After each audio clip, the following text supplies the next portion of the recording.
যদি না হয় বন্ধুগণ, হাত ভাঙ্গা করার যুগ এসেছে। এই যুগ সন্ধিক্ষণে দাঁড়িয়ে দাঁড়িয়ে আমরা দীপ্ত শপথ গ্রহণ করতে চাই। এদেশে একটি মানুষের আদর্শই রচনা করতে হবে।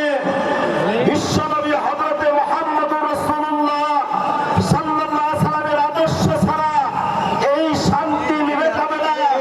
এদেশে কখনো শান্তির স্বপ্ন আমরা দেখতে পারবো না। আমরা কি রাজি আছি ইনশাআল্লাহ?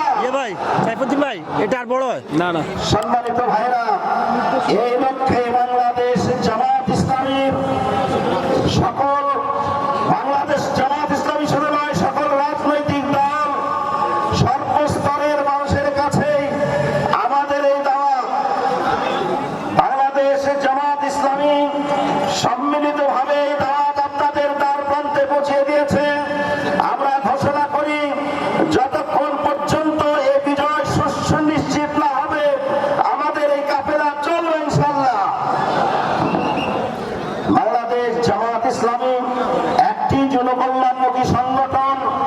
জামাত ইসলামী এদেশের জুলুম ও নির্যাতনের হাত থেকে দেশবাসীকে উদ্ধার, দেশের গণতন্ত্র, স্বাধীনতা, সার্বভৌমত্ব রক্ষার জন্য প্রাণান্তকর চেষ্টা করে যাচ্ছে।